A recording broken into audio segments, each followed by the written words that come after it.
la, la. Messieurs, dames, nous sommes dans le cours 367 d'art dramatique et ce soir nous allons parler de la...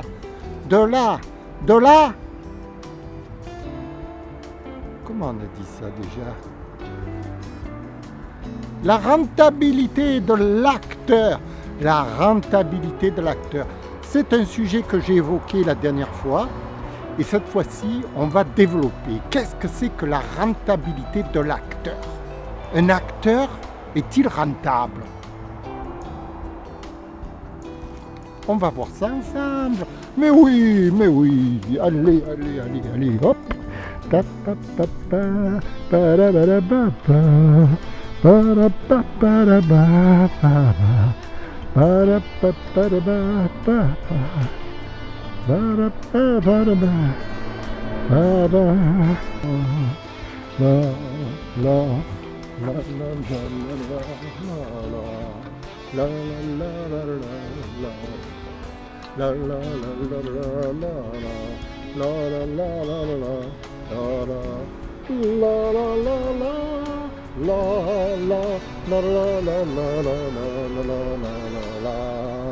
Messieurs, dames, alors nous sommes dans le cours 367 d'art dramatique et nous allons étudier la rentabilité de l'acteur. Qu'est-ce que c'est que la rentabilité de l'acteur? Mais d'où il a sorti ça? Aïe. Comme en mécanique, il y a une rentabilité de l'action. La mécanique, vous voyez, c'est quelque chose de compréhensible par l'être humain de base. Il sait que par exemple une voiture puissante, elle va très vite par exemple. Et une voiture qui a un moteur faible, elle va très doucement. À quoi ça sert d'aller vite? Ça sert d'arriver, de gagner du temps. L'acteur, c'est pareil. Sur scène, il doit gagner du temps. Comment peut-on gagner du temps sur la scène? C'est très simple, messieurs, dames. Nous avons un plan d'action. L'acteur qui joue sur scène a un objectif, un plan, un idéal, quelque chose à atteindre. Et cet objectif à atteindre, si vous voulez, il va y avoir un certain temps entre le moment où on commence à y penser et le moment où on va y arriver.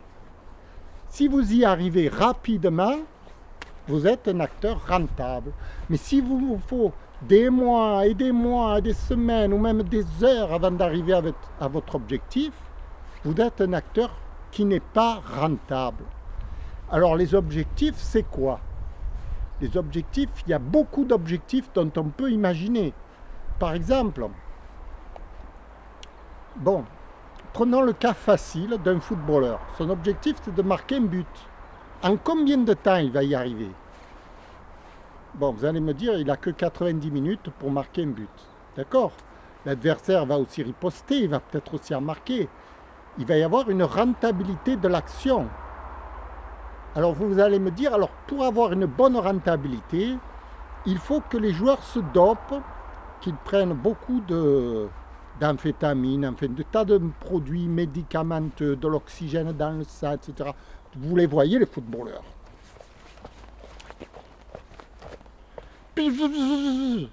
D'accord. Ok, ils vont très vite. Ok. Alors, est-ce que c'est un moyen d'être rentable? La dopamine, enfin. Est-ce que c'est le seul moyen? Est-ce que c'est le moyen réellement d'être rentable? Toute la question est là. Alors, on a fait des expériences sur les terrains de football entre les joueurs qui ne se dopent pas et les joueurs qui sont dopés. On constate systématiquement que ce sont les joueurs qui se dopent qui gagnent les matchs. Donc on en déduit que les joueurs les plus rentables, ce sont ceux qui se dopent. C'est pour ça qu'ils sont tous... ok, vous avez compris. Et quand ils arrêtent la piqûre, ils deviennent tout simples comme vous et moi. Ok. C'est un moyen de rentabilité qu'on a trouvé pour les êtres humains. Et vous avez ça dans toutes les entreprises. dans toutes les entreprises mondiales, vous avez des gens qui sont pour être au top niveau. Ok, on aboutit à quoi dans le monde? Voilà, vous regardez le monde et vous décrivez le monde tel qu'il apparaît actuellement.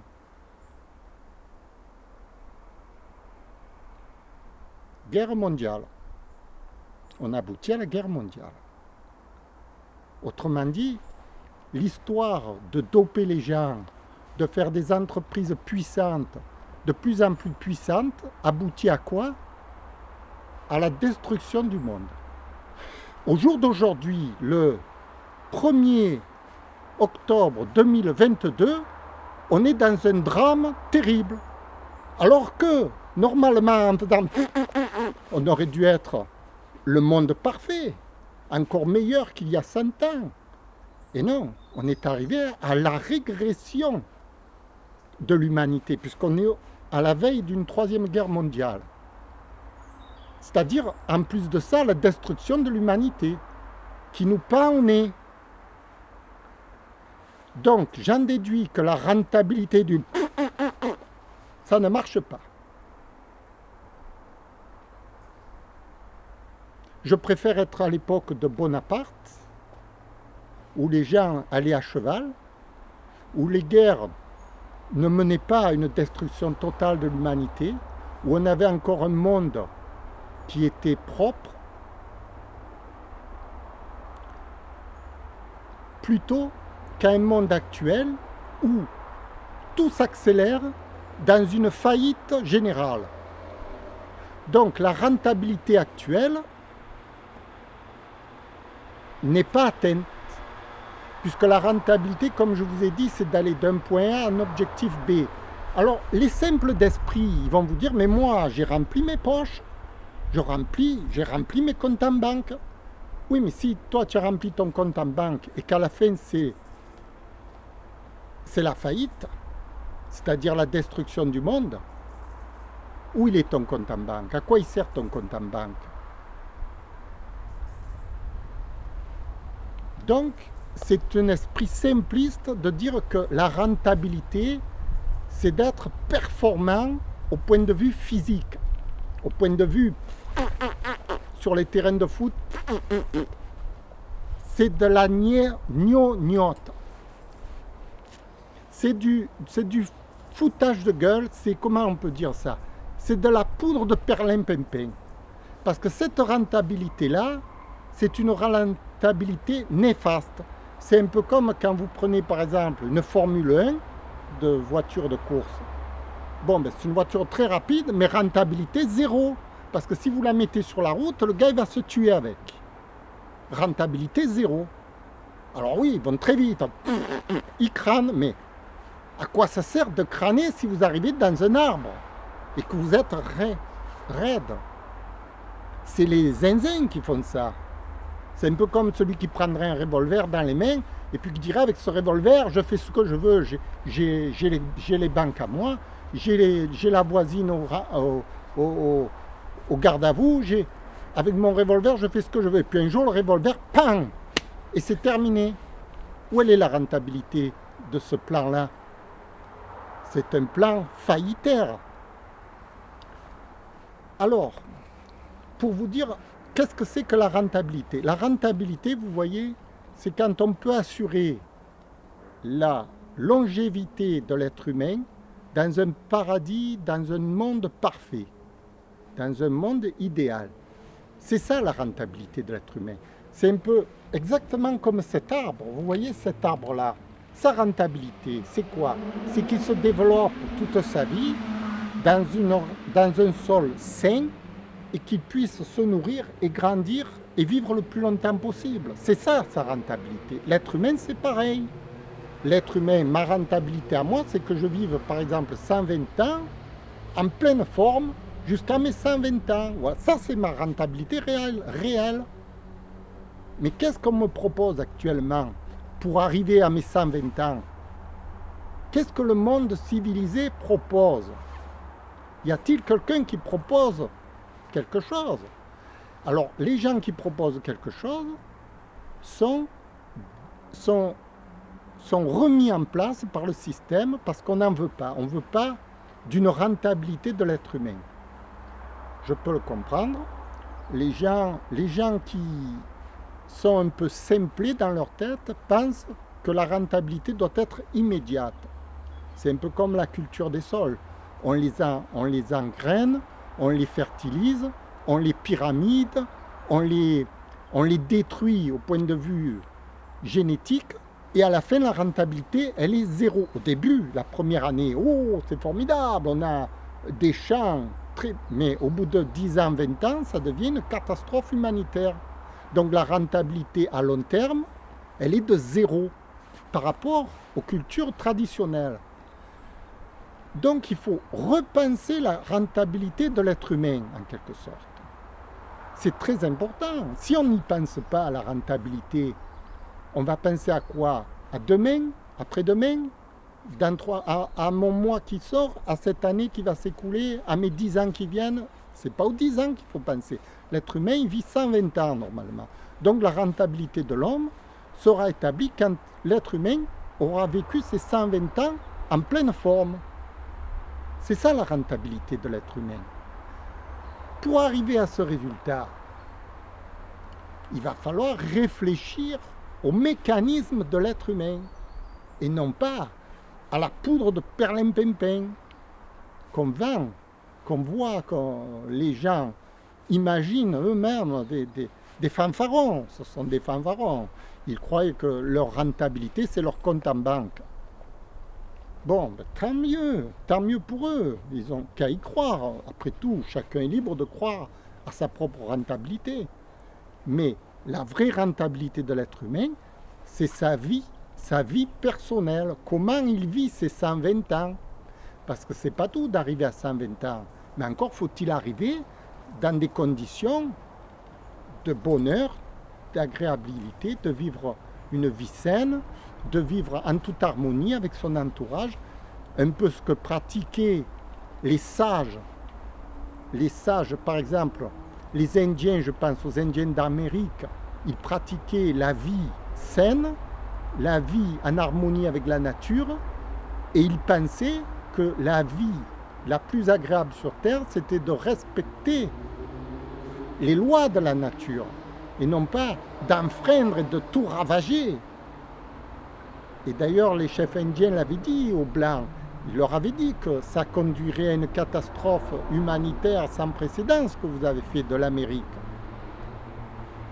Bon, pour vous expliquer que nous devons repenser le monde de façon à vivre les uns avec les autres en harmonie et non pas en bagarre perpétuelle. Ça arrange qui les bagarres?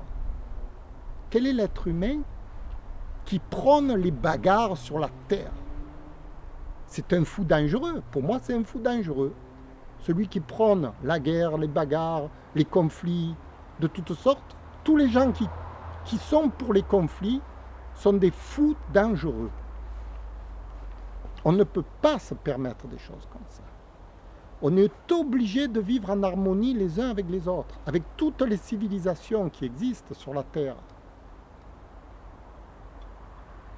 Alors pour vivre en harmonie, il va falloir repenser le monde et non pas penser en tant que bloc du sud, bloc du nord, ennemi du sud, ennemi de là-bas.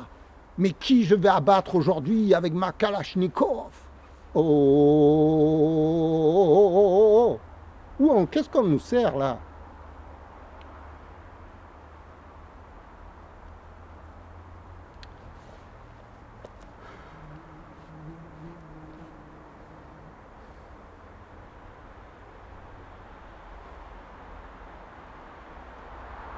Moi, j'ai 60 ans. Je pense que j'ai vécu les meilleures années de ma vie. Maintenant, je ne sais pas si je vais pouvoir vivre les 60 ans qu'il me reste à vivre. Je ne sais pas, même si je vais pouvoir vivre la 161e année. Je ne sais pas. Dans le monde qu'on m'a présenté, le monde des hommes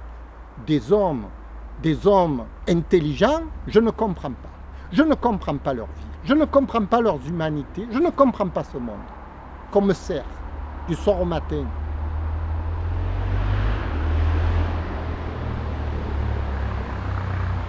Voilà. Alors la rentabilité de l'homme, est-ce que c'est ça? Est-ce que c'est les hommes qui se croient invincibles? Est-ce que c'est ça la rentabilité de l'homme?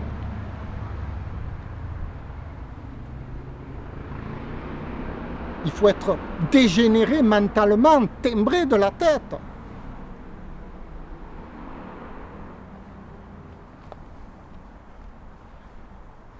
Voilà. Et les gens qui prôneront la révolte contre la guerre auront toujours raison. Toujours. La guerre, ce n'est pas une solution. Voilà, messieurs, dames. Je vous dis ce que j'avais à dire. Et puis maintenant, ils ont qu'à me tuer. Mais bien sûr qu'ils vont venir me tuer parce que je parle, parce que j'ai une grande gueule, parce que voilà, je parle. Je vous remercie d'avoir écouté. J'espère que vous avez compris, que vous réalisez que c'est une folie totale de s'engager dans la course en avant vers le salaire, vers de l'argent, toujours de l'argent. C'est une folie, Et que la vie ne se trouve pas là, mais que la vie se trouve dans la réalisation de soi. C'est en vous réalisant vous-même, quand vous saurez vraiment gérer votre façon d'agir, vous pourrez gérer les relations qu'il y a autour de vous. Et vous serez formidablement heureux. Voilà. Je vous remercie d'avoir écouté. C'était un peu dur ce soir. Merci. Au revoir.